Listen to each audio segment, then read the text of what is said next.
recording was not successful in the first half, and I think second half is okay, hopefully. It was not recorded, all black, only the voice was there. I don't know why. Where should I? Okay, let's erase here.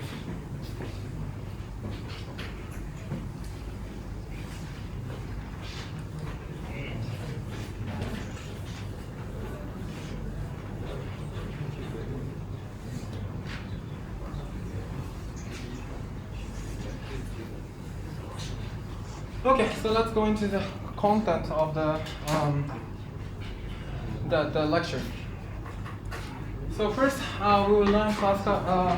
Just recall classical field theory.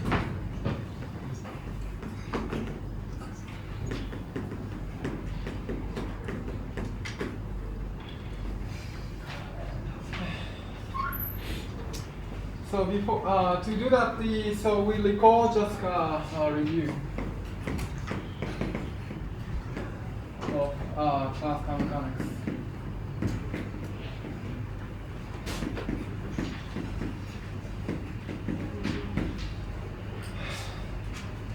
So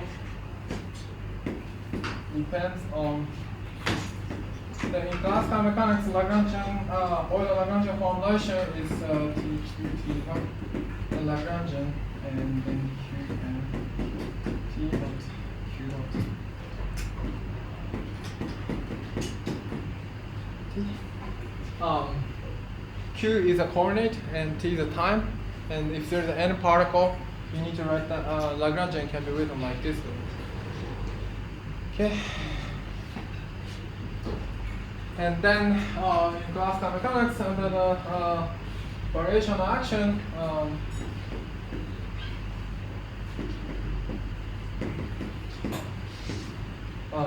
then I'm going to omit subscript n. So there's subscript n, so you can just add by yourself. Is equal to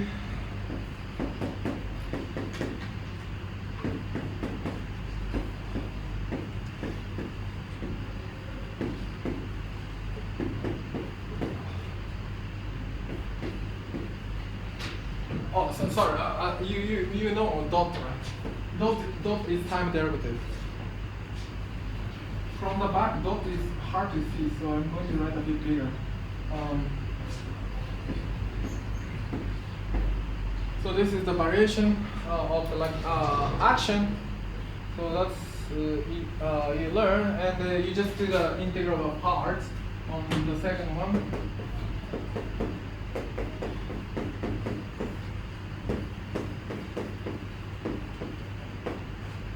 ddt.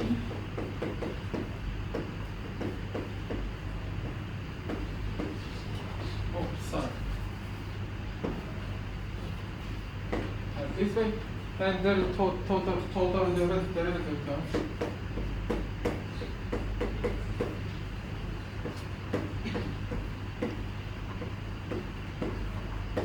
Like this way. Okay. And of course, I'm in a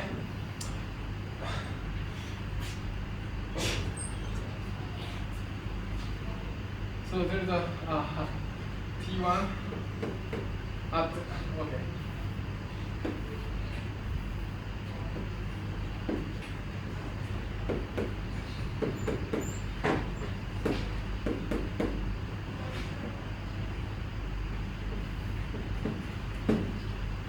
So T1 and T2 endpoint is you just Q is the function of Q is something like this one, Q of T, like this way.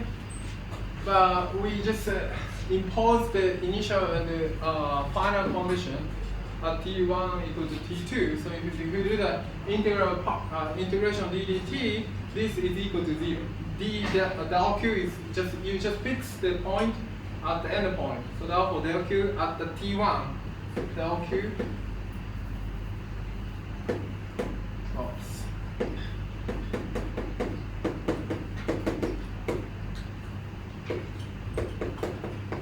so therefore So this term you can ignore. And then Euler-Lagrange equation, it depends on the potential, but oh my goodness, this is caoutchouc.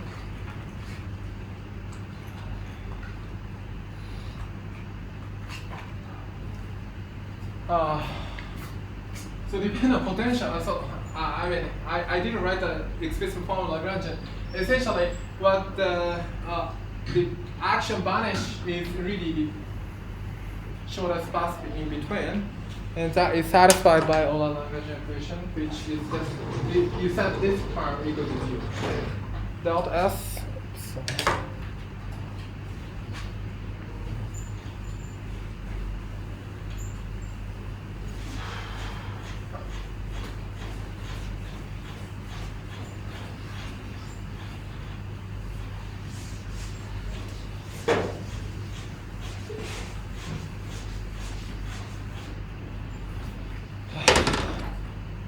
So delta S equal to 0 means that the Euler-Lagrange equation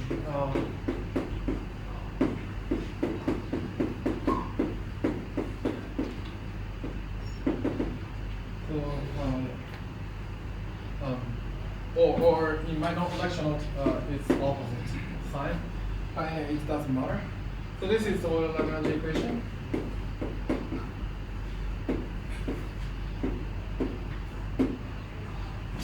So you guys learned this kind of stuff, right, already?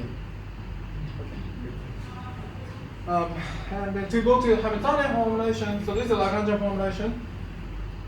You define P is equal to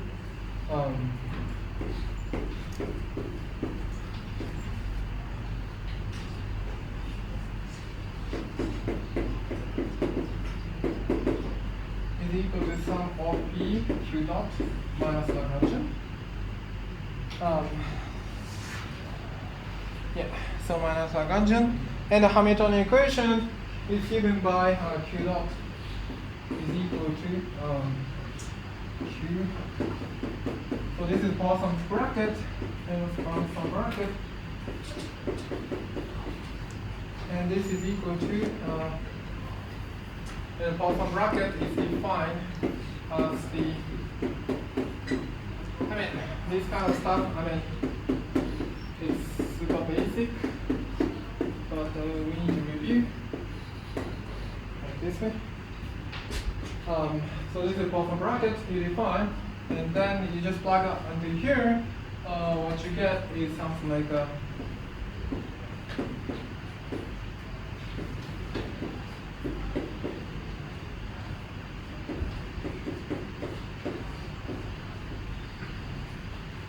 like this. So this is a Hamiltonian equation. There are two formulations.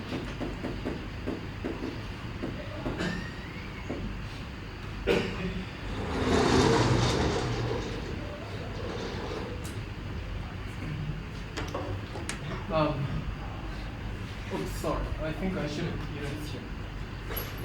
And to go to quantum mechanics, as you know, and in particular, so in terms of Poisson bracket, so P and Q and P are conjugate to each other. So this is equal to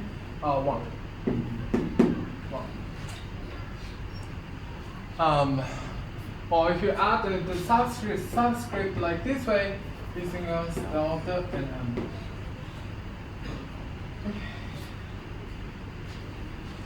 To go to classical to quantum mechanics,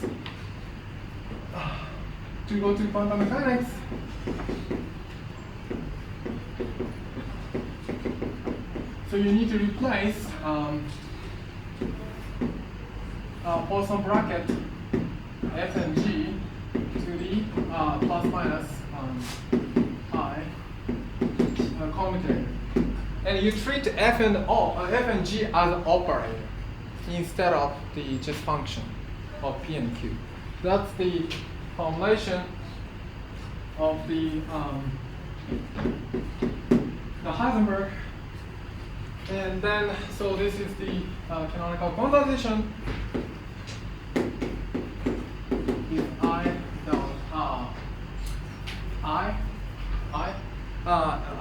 I already put the Hy equal to 1, so I'm not going to write the Hy. So this is the and then Heisenberg equation. This kind of Heisenberg equation, let's see, it's just becomes Heisenberg equation. It sounds like a Q dot 1 over I. Like this. So this is Heisenberg equation.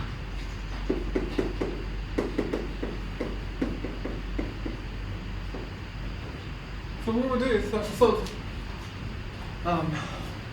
so what we learn from here is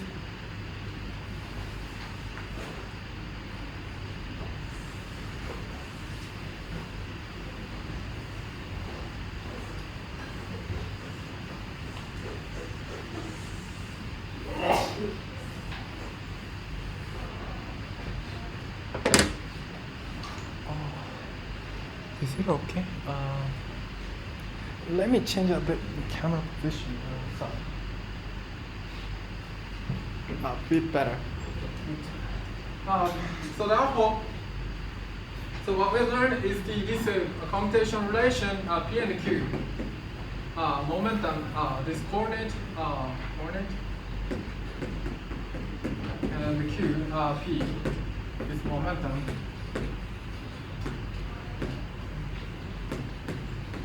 Are conjugate each other.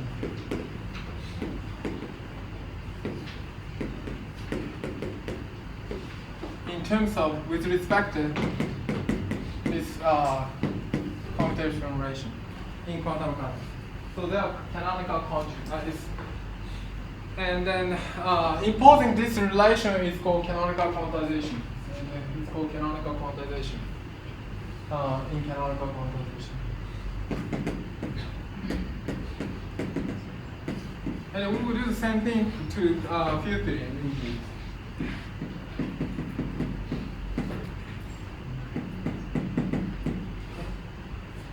Okay, so let's formulate like classical field theory. Classical field theory. So this is really classical mechanics. Q is the coordinate, T is time. But now field depends on x, where x I is the x0, x1, x2, x3, and this is space-time space, and this is time coordinate. So when I write x, this is really these four vectors. Or I used this is the position of a space-time. Position of space-time. And then, so I follow all the convention in Pesky and Schroeder. So at the beginning of the Pesky and Schroeder, there's a convention. So you should take a look. And then I use the G mu nu as the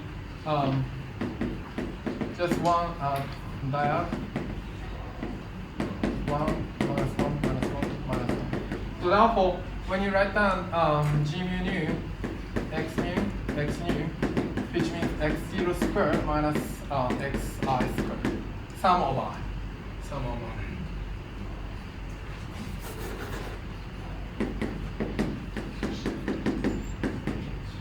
So this is a notation, and then as I mentioned at the first half of lecture, Lagrangian.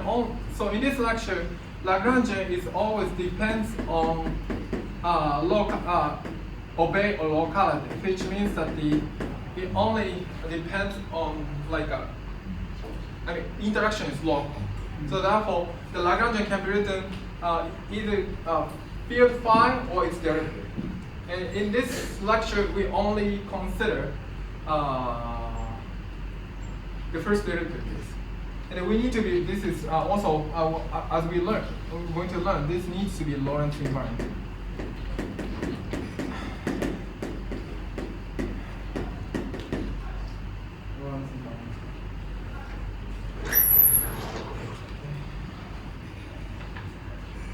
So then action is again, so this is actual Lagrangian density. So which means that this action can be written in derivative dx. So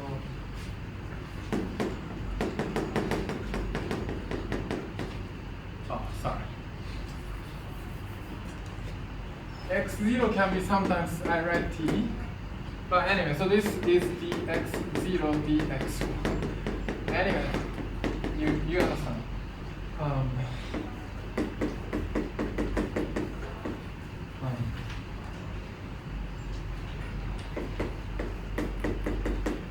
So action can be written as the space-time integral of the Lagrangian density. So this is Lagrangian density.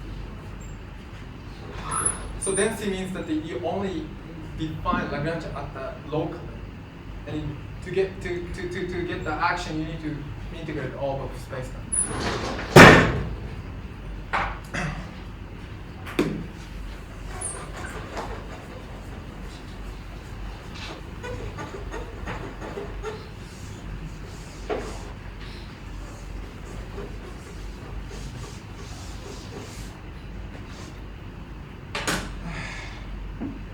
Then we will do the same thing. We will do the same thing in theory. Consider variation.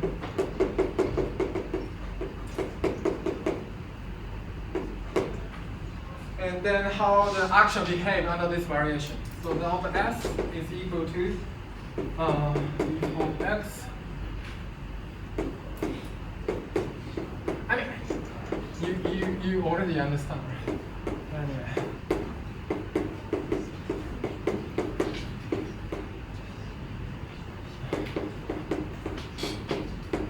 So you understand, most of people understand what you need to do. And then again, plug this one, bring this one out and do the integral parts. By integral parts,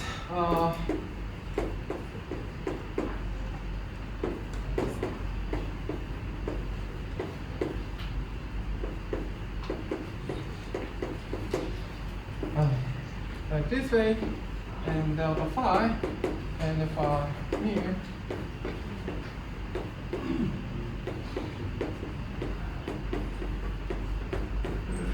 So this, as I mentioned last time, so before, so this term is gone by total derivative.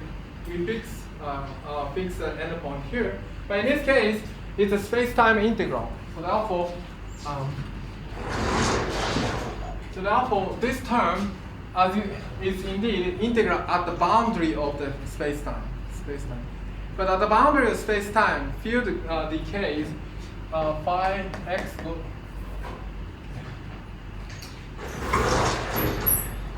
So phi x goes to 0 as x goes to infinity. So therefore, this term is also gone. Total derivative term is 0. So the field decays at the infinity of space-time. So therefore, to get the equation motion, the steep, it's called sometimes steepest descent. So you get the Lagrangian equation, which is something like this one.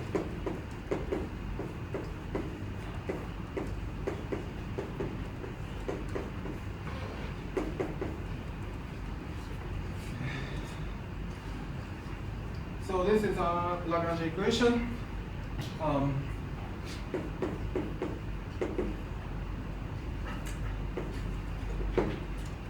And we will introduce again similar thing for the Hamiltonian formulation. To look at Hamiltonian, you just define momentum.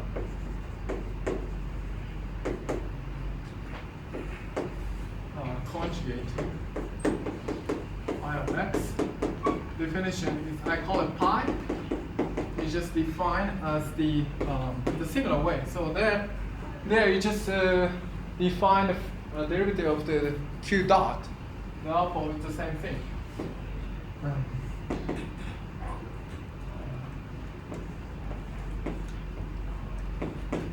So I hope the people from back can see that this dot, it means time derivative. Q dot, you just define it, and then Hamiltonian density is defined. Oh, sorry, I think I should mention that this here. Hamiltonian is always defined as the space constant space slice, constant time space slice, which means that the I think it's okay to use here. Time and x, t, and then whatever. I cannot write down, but x 1, 2, 3 direction is here. Then Hamiltonian density is always defined at the constant slice of the at the time. So therefore, so you need to add the vector here.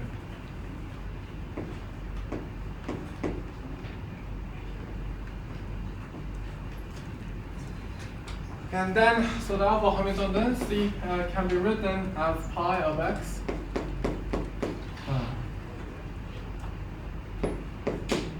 phi dot of x and minus Lagrange. This is Hamiltonian density.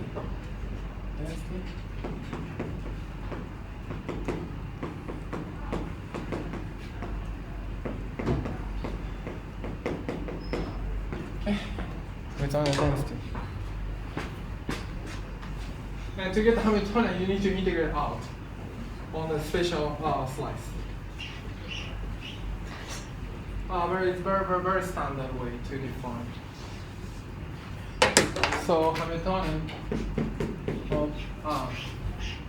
can be defined as the d cubed x. D cubed x in spatial type, d cubed x always means dx1, dx2, dx3. And pi of x and phi dot of x minus Lagrange. This kind of stuff. It's a very standard way to define Hamiltonian. So let's talk about the example. So let's look at the example. So this is general theory, and we just look at how the Lagrange Hamiltonian look like in specific example.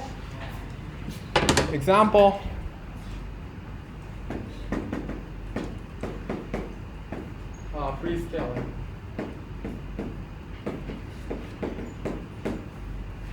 Free scalar theory Lagrangian can be written as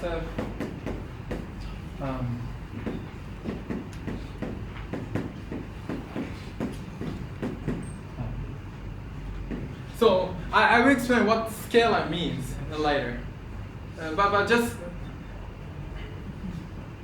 okay, scalar means under the Lorentz transformation it behaves like a scalar. So Lorentz transformation is given by lambda x, and the phi x is under Lorentz transformation it behaves like a lambda equals x. Anyway, so I will explain later, but anyway, so you just accept this phi is just a function of this x at this moment. And then 1/2 and square and phi. So this is the kinetic term and the mass term. Okay. So as you can easily see. And it has to be Lorentz invariant.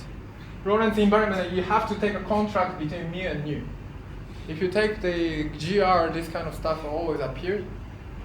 So for general covariance, and often people just write down. So do you guys understand what it means? Are you okay? If you don't know, just tell me honestly. If you don't understand?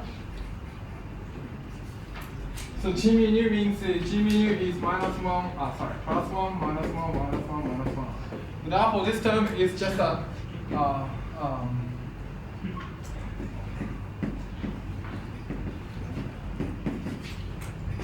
I mean, you know, right?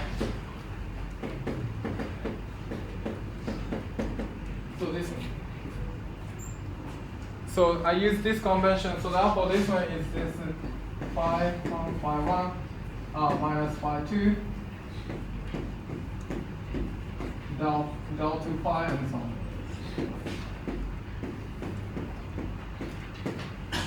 And this is indeed Lorentz invariant.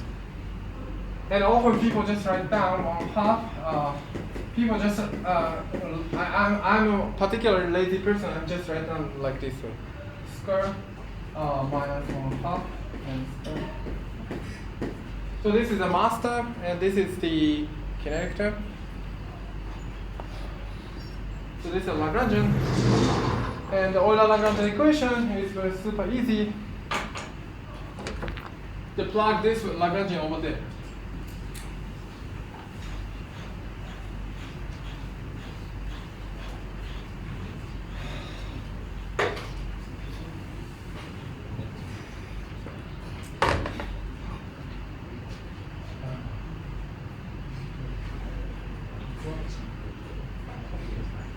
So Euler-Lagrangian equation is here. So the plug that one into here. So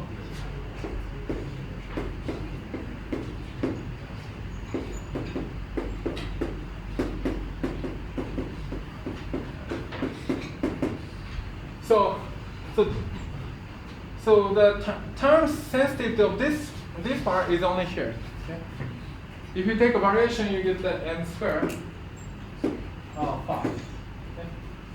So if you take a derivative of phi, you get the 2, right? 2 cancel 1/2, you get the m squared phi. And the minus phi mu. If you just hit the del mu phi into here, just take a derivative, you get the 2 cancel 1/2. Okay? Then what's left is phi mu phi. Do you understand? Sorry, and it needs to be covariant, invariant, covariant, so which means that this needs to be like this one. This term is essentially phi mu del mu phi and del mu phi. Upper script and down script. Okay? You can just swap between. And if you see this one here, you get the upper script. If you see this one become upper, so therefore you get the 2 times this guy, and 2 cancels 1/2, and the acts on this derivative, and this becomes lower script, and the upper script it becomes Lorentz invariant, and this is equal to 0, and this is called Klein-Boltzmann equation. And this is also a relativistic equation.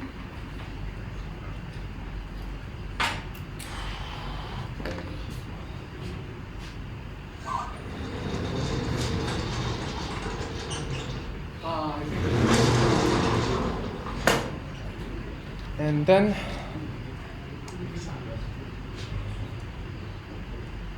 you define so this is Lagrangian formulation, and Hamiltonian can be written as the Lagrangian. And this is equal to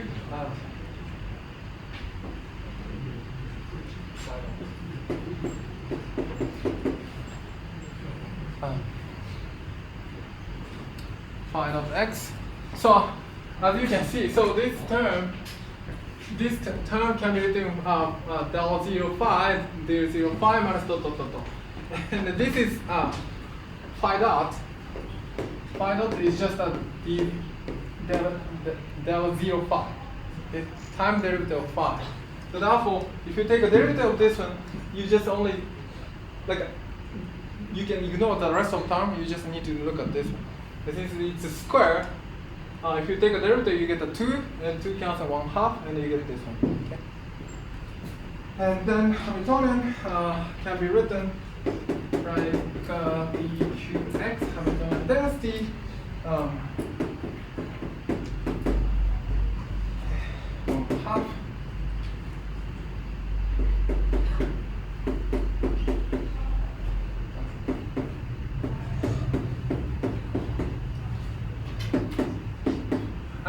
Okay, let's do step by step in that case.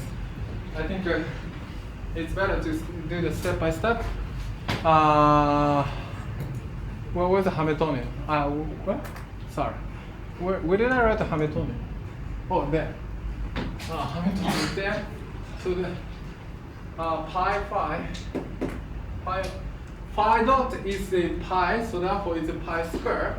The first term is this one, and minus Lagrangian. Lagrangian is something like 1/2 pi square minus del phi square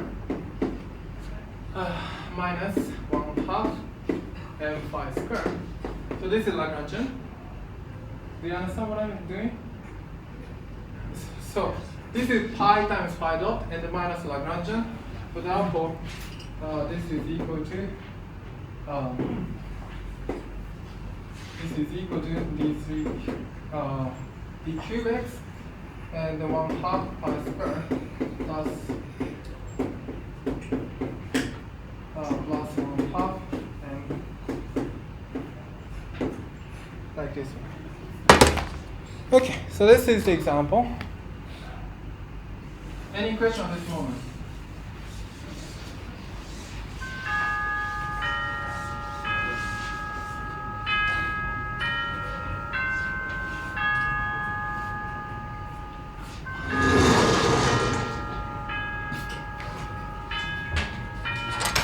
Oops.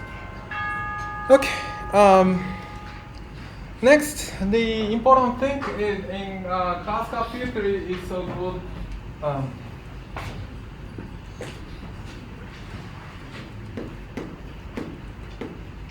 as I mentioned, symmetry plays a very important role in quantum field theory. So let's look at the symmetry and Noether.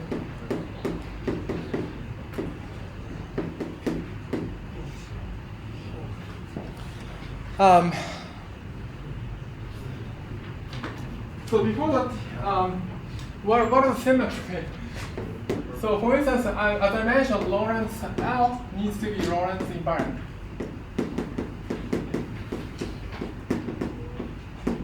And Lorentz invariant means it's invariant under the action of Lorentz group. What is Lorentz group? Lorentz group. People often write it as O1,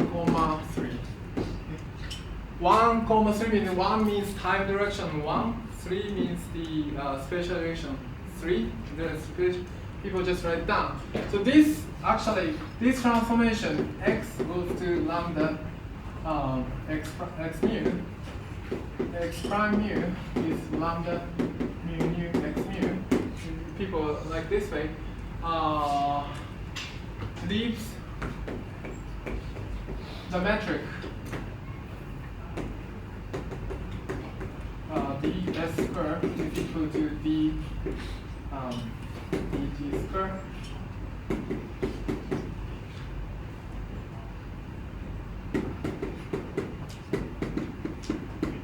invariant.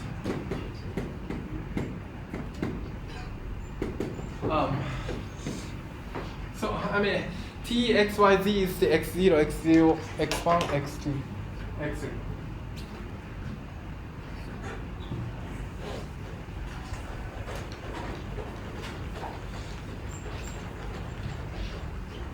And so the first half is very, very elementary, but it will soon become more difficult, so be patient.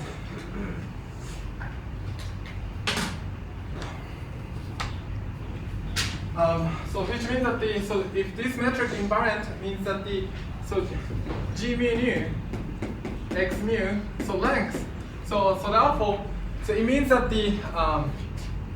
so there are t and x whatever x 1 2 3 and then the light cone I'm sorry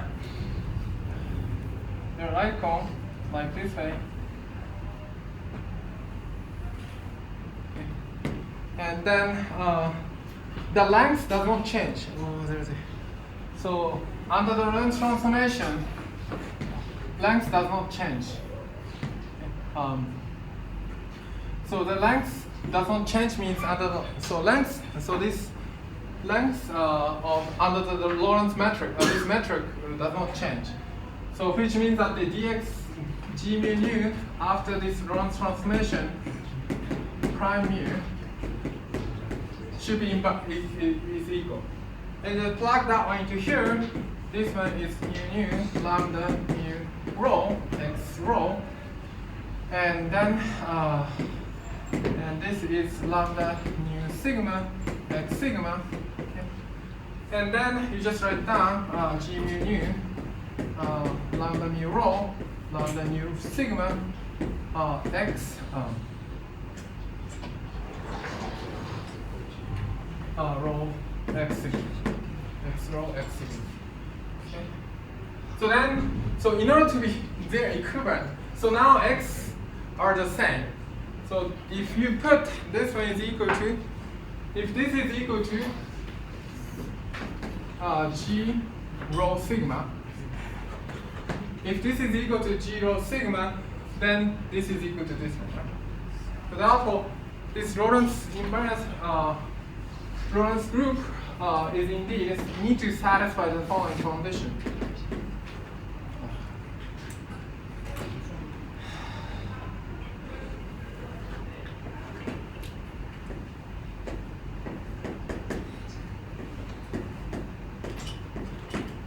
So it needs to, this needs to satisfy.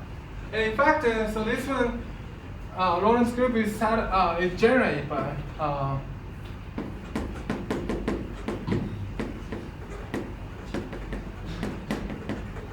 spatial rotation,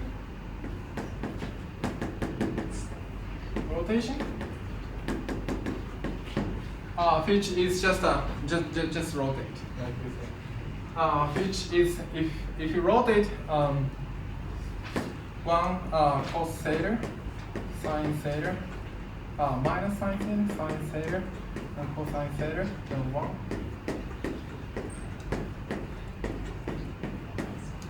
So this is spatial rotation matrix, right? So you know this matrix, right? So this is x0, x1, x2, x3 direction. And if you rotate, this is x3 axis, and they just rotate like this way. The coordinate is rotate like this way. You know this one, right? X is rotated cos theta x plus minus sine theta y, and y is rotated sine theta x plus cos theta y. So this is rotation. And then another thing is Lorentz boost. I think this is Lorentz boost. I think if you change the, if you do the Lorentz boost in speed and Lorentz boost by Lorentz boost, and the metric is something like this one. So I think when you learn special relativity, these metrics appear.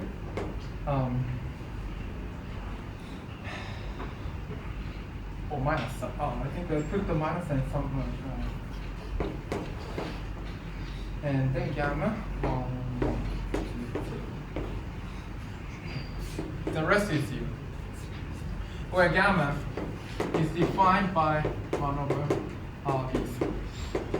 So this is the really Lorentz boost means you just change the coordinate by just by constant speed v. Constant speed v. And I mean special relativity b beta is b over c in v. And usually people write them beta here. But I put the c equal to 1, so b and beta is the same. Okay, so that's the Lorentz group. It is there generated by this kind of. So this is x3 rotation, but you can just change the coordinate x2, x1. Then the position of cos and sine will be different place. This one becomes here and so on. This part goes to somewhere here and so on. If you change the axis of the Lorentz boost or rotation. Hey, this kind of stuff we already familiar. And the scalar field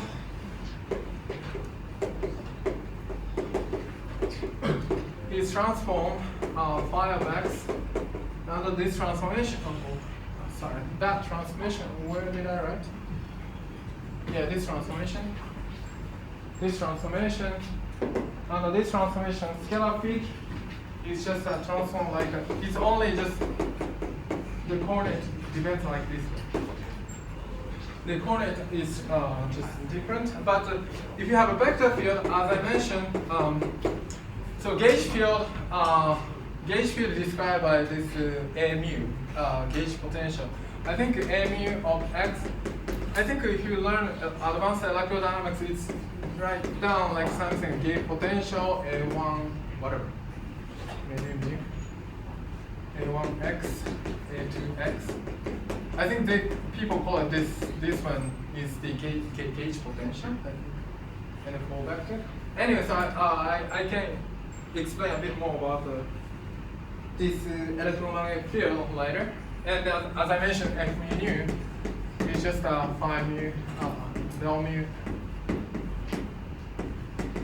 So instead of using E and B, electric field and magnetic field, this gauge potential A is much more basic quantity. Much more basic quantities. And then that describes really the electromagnetism. Anyway, so therefore this A mu really has indices or lower upper indices mu. Depends from running from 0 to 3. And that one is indeed transformed as the Lorentz transform of lambda mu nu, nu lambda inverse of x. So therefore, so this mu indices really transform as coordinate. Okay? They're very similar to coordinate. And then, so therefore, the way they transform, this is a vector field. Sorry, this is vector field. This one, vector field. And this one, the way it transforms like this way is indeed spin 0, 0. It doesn't, so there's no lambda appear here. On the other hand, this is called spin 1. Spin 1. And we are going to, I mean, as most of you guys know, that the fermions is described as spin 1/2. And this one is indeed transformed differently from this field.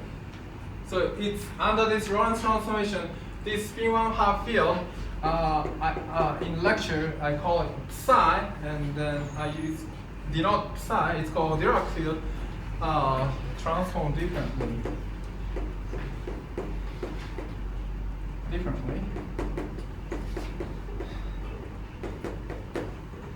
Under Lorentz transformation.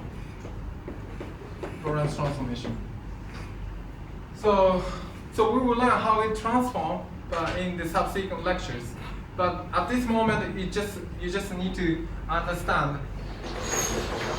Just keep in mind that they transform differently. I'm not going to explain now. So this is I'm going to explain later lectures. Of course, you can create a lot more field. What if spin 3/2 or spin 2 or so on? Of course, you can create such a field. In particular, so G mu nu of x. If you learn general, how many of you guys learn general relativity, GR? Oh, not so many. Not so many. Okay. So this metric, so this G mu nu in quantum field theory, it's just a 1 minus 1 minus 1 minus 1 in this lecture.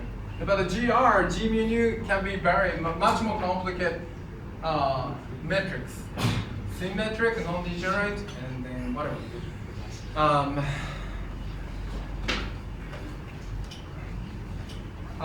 Anyway. So this is G mu nu is transformed under the Lorentz transformation as I did over there, transform like this way. Sorry.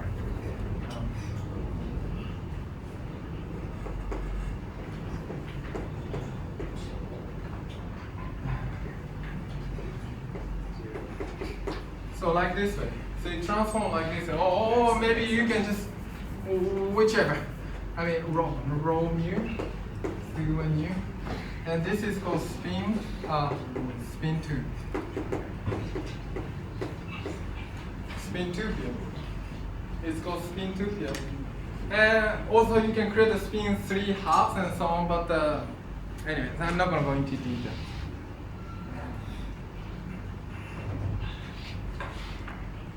So therefore, the spin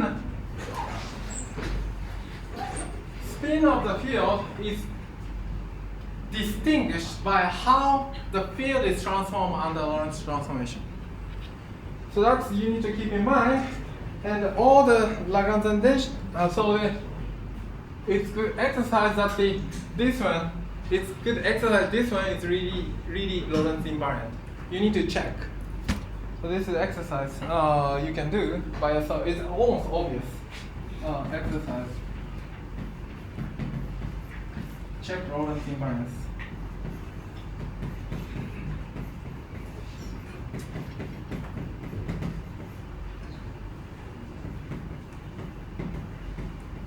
Of this scalar field theory.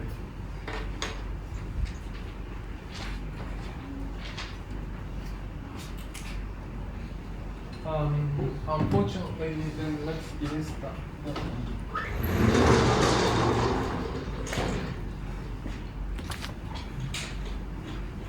Okay.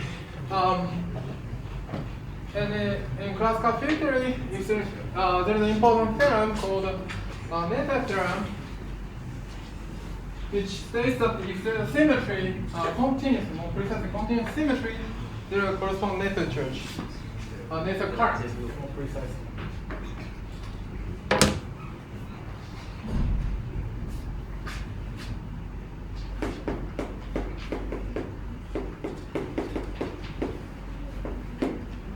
So this states the statement as follows: every continuous symmetry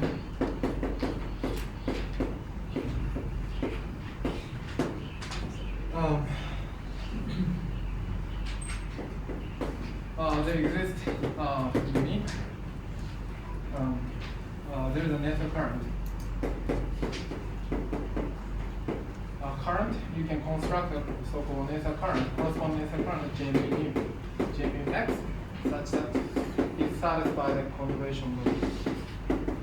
So this is called conservation.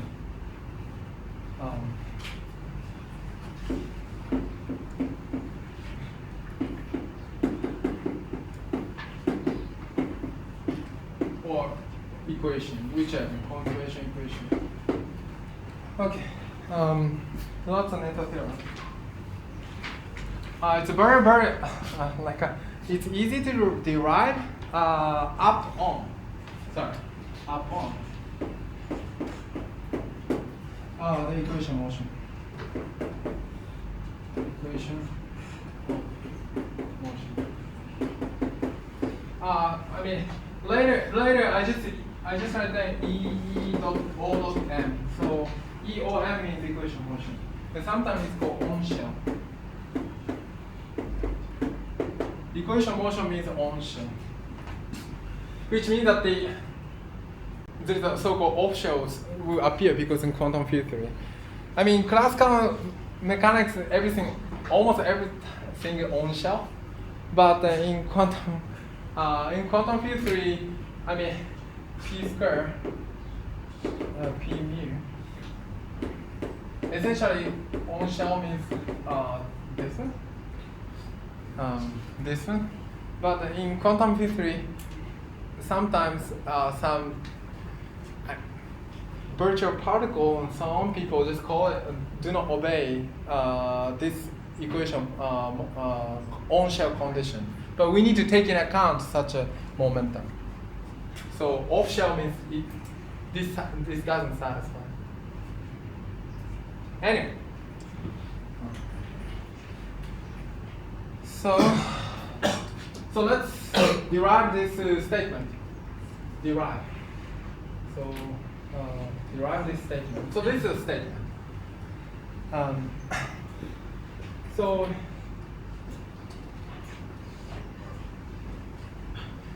if there's a symmetry, symmetry is some transformation which leaves the Lagrangian invariant. So symmetry or continuous symmetry is transformation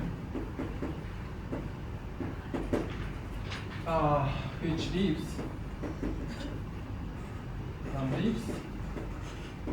Lagrangian invariant. More precisely up to total derivative. Up to total.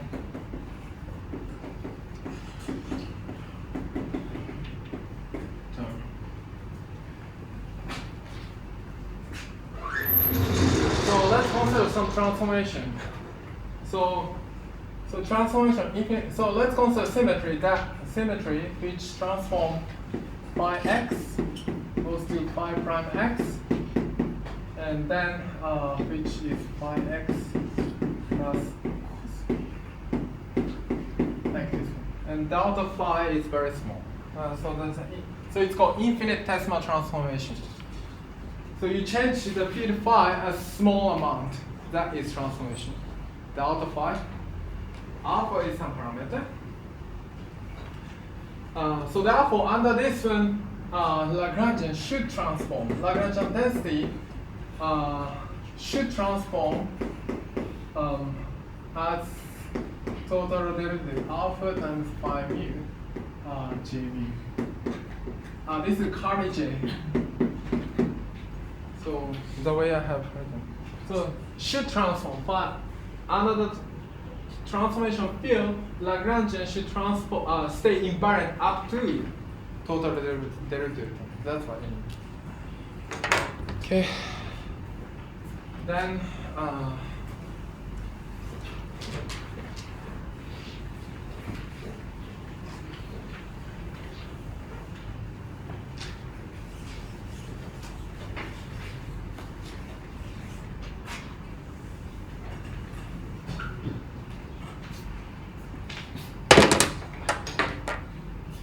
okay.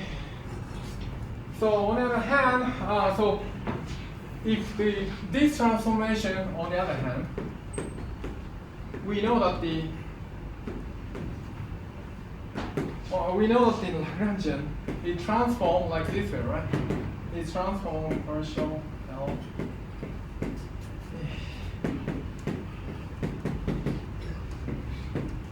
So we know when we derive the Euler Lagrangian equation, we take the variation of the Lagrangian and it transforms like this way.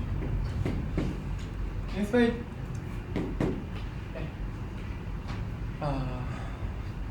And again, we do the similar operation. So do the integral part, which means the alpha partial mu.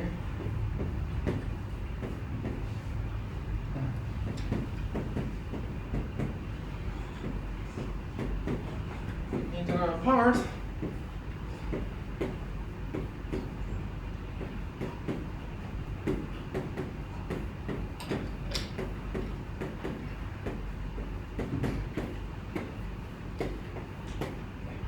Like this one.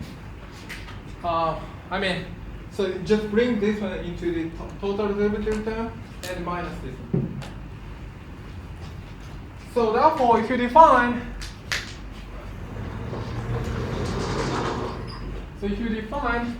J mu x as, so definition is the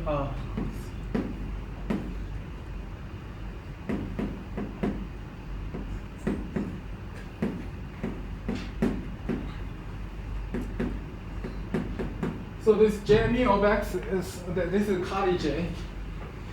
It's hard to draw Carly J, but J mu like this way. So if you do that,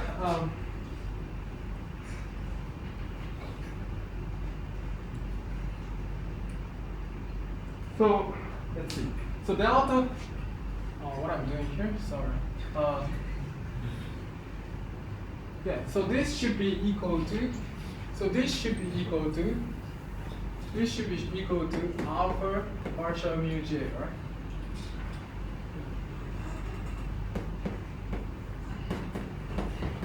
Right? So delta Lagrangian is this guy, okay? Delta Lagrangian, this one is this guy. So you can equate this. So this one is equal to this one, so which means that the partial mu J mu, small j mu x is equal to partial mu, and this guy, just some. And this is equal to minus of the this guy. Yeah. Which one I think I have to write.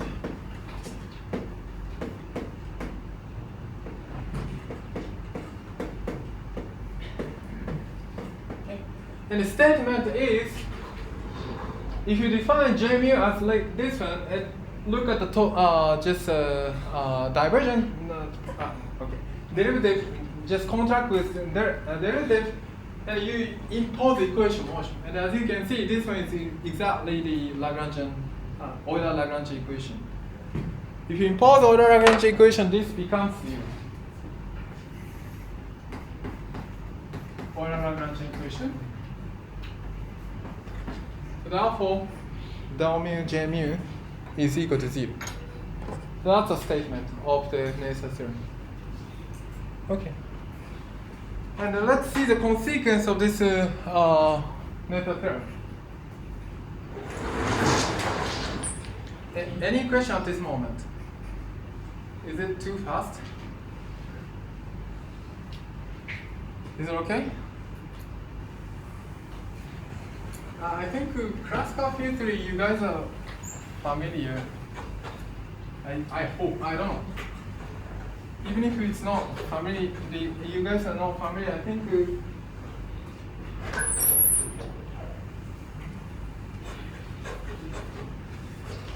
what I'm talking about is kind of basic operation in classical field theory. Just tell me if you have a question. Just raise your hand or whatever.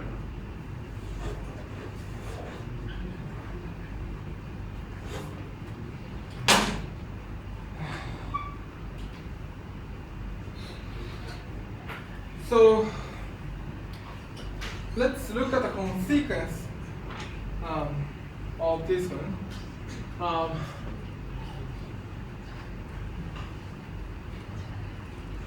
So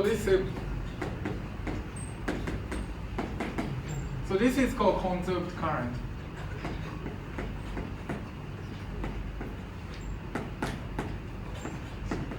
Means always there exists Q such that so there's the conserved charge.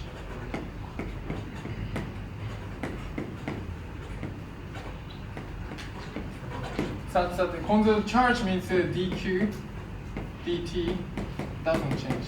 So its charge is independent of time. So even if you just measure this quantity Q in the past or future, it doesn't change. So that's conserved quantity. And this is defined Q as the.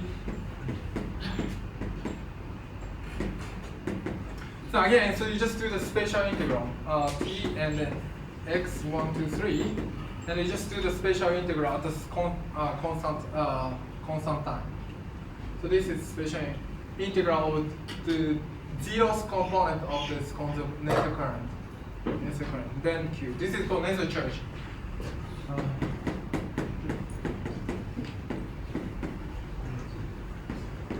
And then, as you can easily derive, this is equal to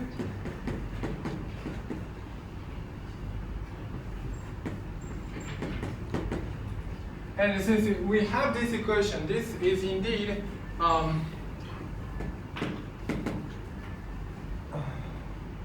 sorry, this is J0, sorry. J0, sorry. Is equal to oh sorry, plus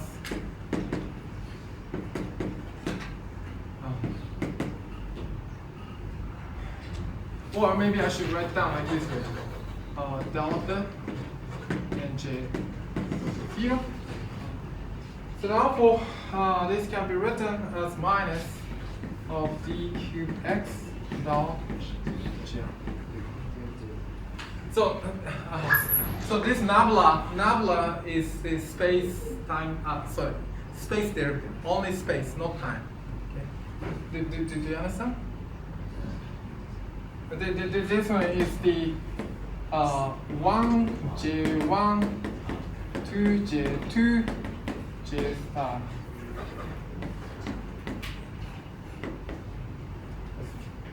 I just write down this one is nabla. Contract to this one. It's just notation. Okay. Do you agree? Do you agree? Then this is just a total derivative.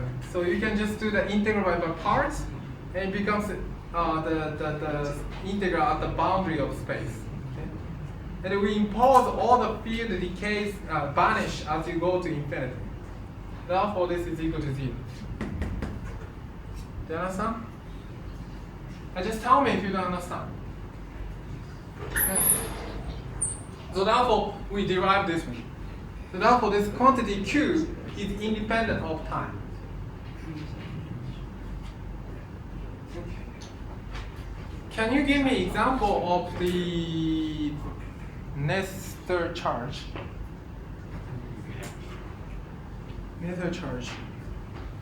Given the symmetry, so give me symmetry, and what is the conserved charge?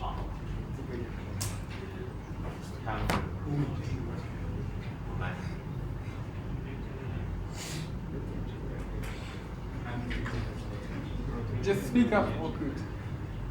Okay, so the important thing, so he mentioned, so if the system, so the most famous one is the if system is the physical system is invariant. Physics system is invariant under rotation. What is the conserved quantity?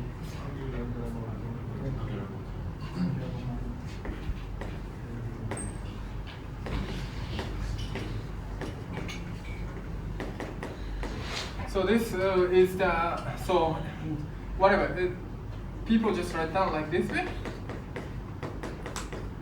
Like this way. This is angular momentum. I mean, if there is no, even if you rotate it any way, so if your view does not change, then angular momentum will be conserved quantity. And then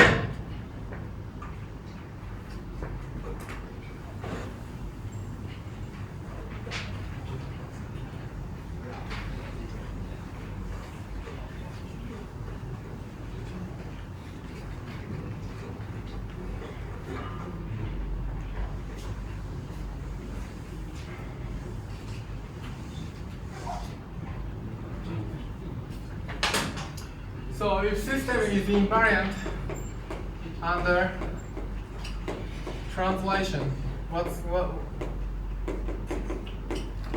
the conserved quantity? Unfortunately, I'm running out of book.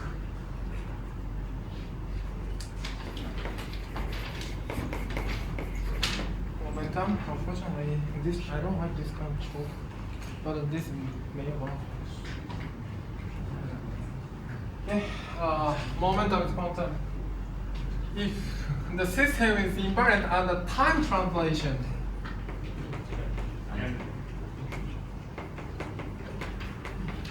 system the conserved charge is energy, and so on. So that's the most famous example in the classical mechanics. So the one that incorporates everything is called energy momentum tensor.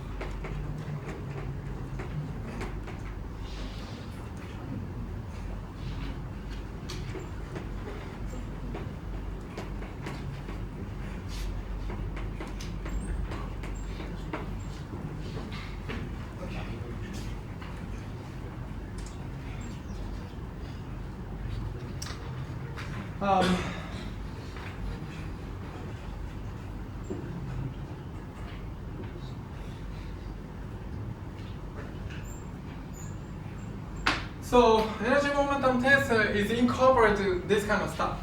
So this is the transformation of this space-time transformation. So the x mu is transformed under like a mu. A mu can depends on the operation you use. Operation. Angular can be rotation or translation or time translation. This can be written like this way. It's just change of the coordinate. It's just change of the coordinate. And the field is transformed. As like this way. Phi of x is transformed phi of x plus a, which is equal to phi x plus a mu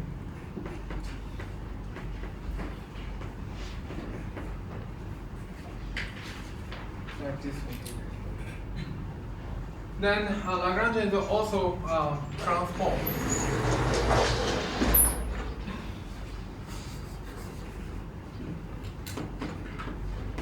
Like this way. And Lagrangian is also transformed. Lagrangian density is also transformed. Like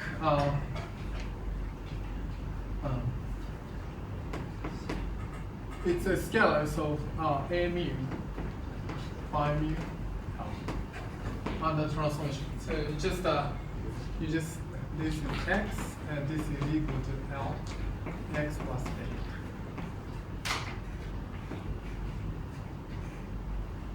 a. Okay. So therefore, as you can easily see, compare with the guy lead. Okay, here. So if you compare this one and that one, so you can just immediately say that the J mu, Kali J mu, is just a delta. Oops. What am I doing here? Oh yeah. So I just write down. Where's the yellow chalk? This guy.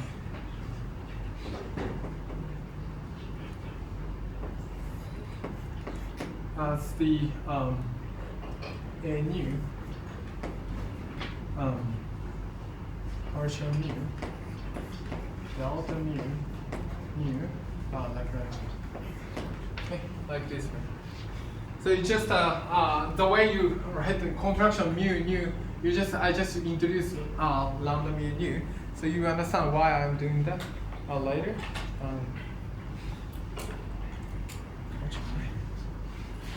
Delta mu, so therefore nu L. So you can set, if you compare with this guy and that guy, so you can just set J mu is like this. And then I think I will want to use. And then the Noether current is essentially T mu nu. Is first this guy. So now this delta phi is just this one. Delta phi is this guy. So therefore, what you get is phi L.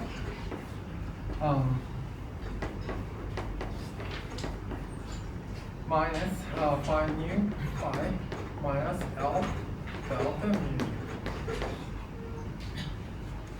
So this is the energy momentum tensor. So this first term corresponds to this part.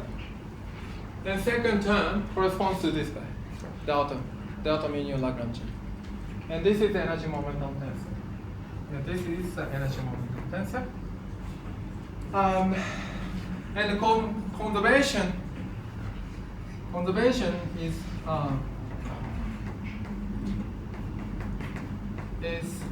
phi mu T mu nu equal to 0.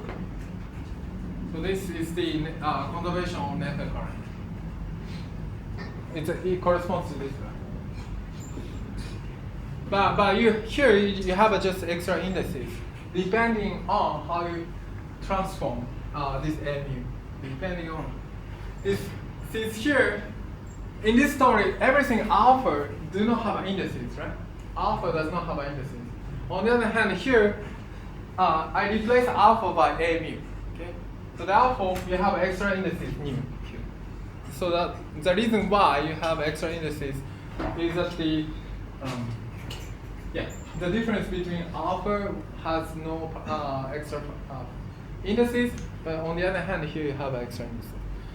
That's the difference. And then, as I mentioned here, if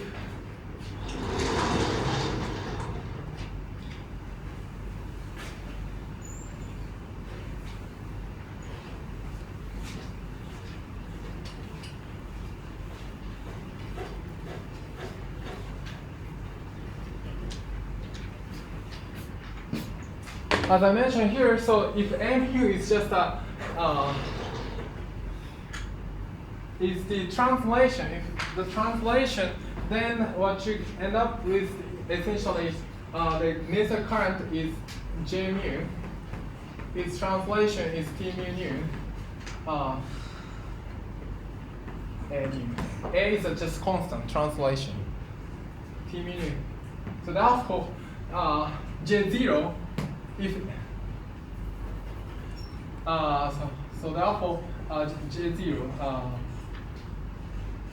How should I mention it? Right? Wait a sec. So therefore, if nu Noether charge Q is, as I mentioned, dqx J0, the space integral. Therefore, this is equal to dqx T0 nu. And if nu is, as I mentioned, time translation is just energy. So which means that the nu is the time transformation means this mu only has the time component. So this is A is non-zero when mu is equal to 0. So which means that the time translation, where did I write it? Time translation means mu is something like a 1, 0, 0, 0. This is the time translation. And then translation, did I write translation? I think I write the translation in the moment. Okay, yes. So if it's just translation is space translation is, for instance, if you translate in x1 direction, it's just this one. Okay. So therefore, from here, so energy is just dq x p 0, 0. So and momentum is the dqx or pi and t 0 pi. So this is the momentum, the Noether charge.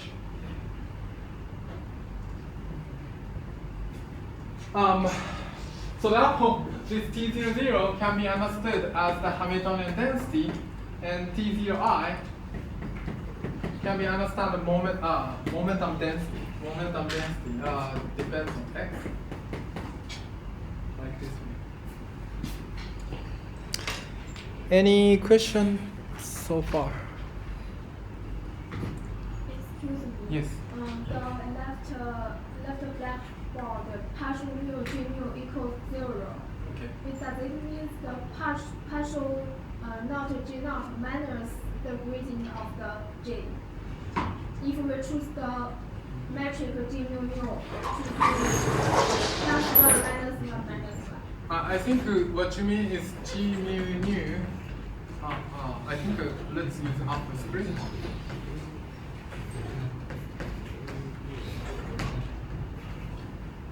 Do you mean like this one? The second line, the equation. Here. Yeah. Is it the minus sign? I see. I don't know which one I should take. I don't. Good point. In my own, I don't know which convention I should use. This really means the this one. If you use this sign, it should be plus, and if you lower this indices, I should use minus. I don't know which one should be correct. I should use minus sign. But do you think this is standard? Okay. Then this should be plus. and then this is a definition. Thank you very much.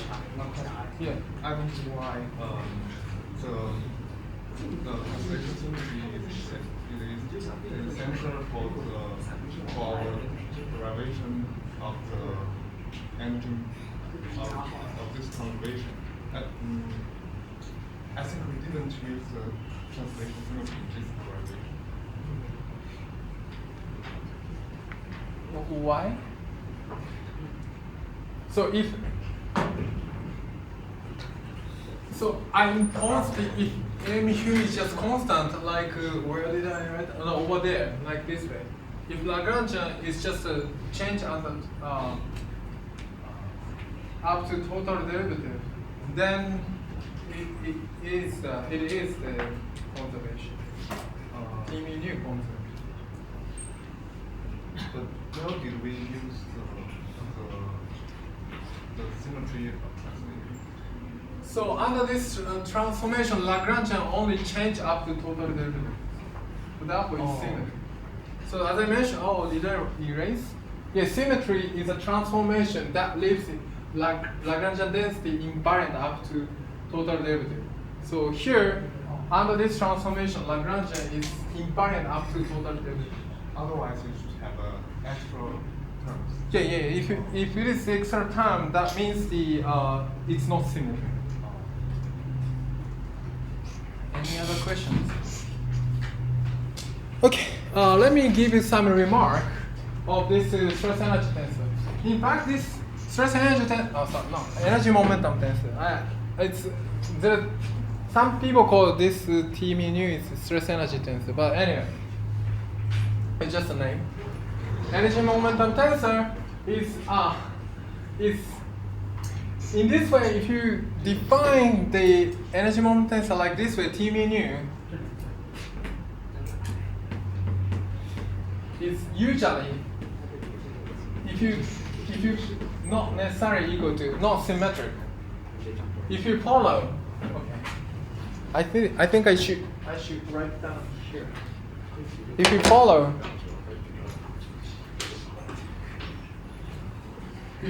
this definition, generally non-symmetric.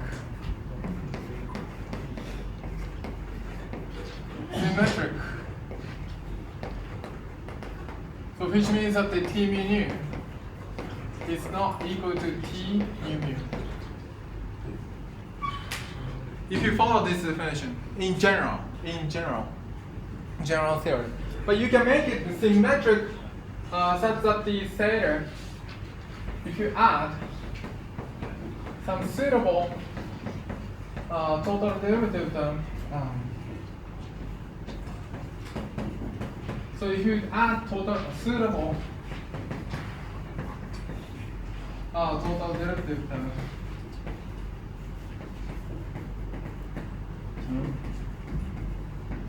then theta can be symmetric. You can always find some suitable total derivative term like this way. So then the exchange of mu nu, under exchange of mu nu, it's invariant. Which means that the symmetric means is if you write down the matrix like a G mu nu is whatever theta 0 0, theta whatever 0 1 and so on. Symmetric means symmetric as a matrix.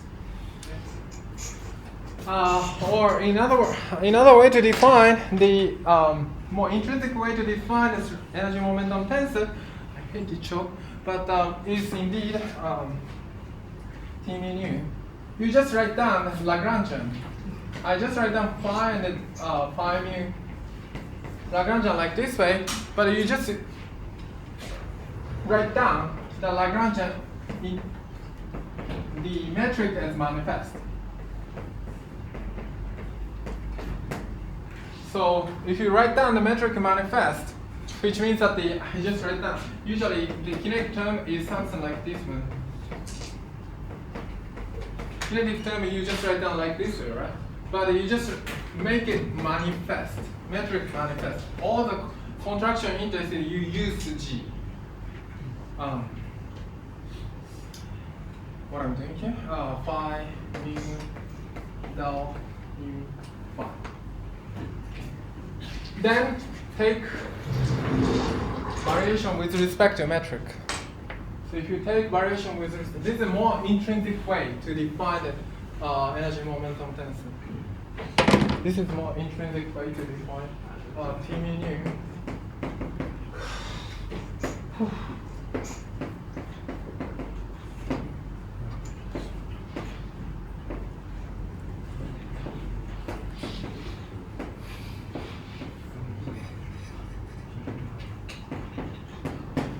So if you define like this way, it's automatically symmetric. Because metric is symmetric, G mu nu is symmetric, so therefore T mu nu should be symmetric. And this is much more intrinsic way to define the energy momentum tensor. And in particular, this one appears in the GR. In general relativity, T mu nu is defined like this way. But in field theory, you can use this one. And sometimes if you're lucky and you have a simple enough theory, the T mu nu is symmetric. So you don't need to worry about it. But if it is not symmetric, you have to add the, what was it? Where did I read? You need to add this kind of term to make it symmetric. Anyway, so that's the remark I need to make for energy momentum tensor. Any question at this moment? Are these two definitions Equivalent. yeah. As I mentioned, so this can be non-symmetric. So therefore, it shouldn't be equivalent. So if you add If you add some suitable term, it can become this equivalent. Yeah. So therefore, actually, this is much more intrinsic way to define this energy momentum tensor. Anyway. So, but okay, let me. So I'm a string theorist. We have a few more minutes. So this T mu nu is conjugate to G mu nu. So called you might have heard of it, ADS CFT. So ADS is on gravity is equivalent to CFT in one-dimensional lower dimension. So graviton is due to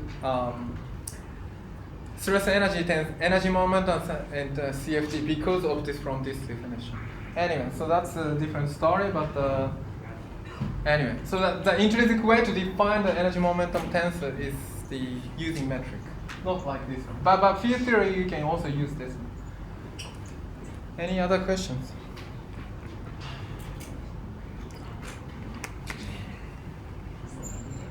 Okay, I think it's a good time to stop.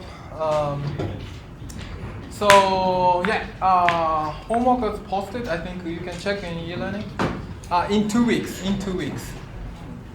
So you can start solving.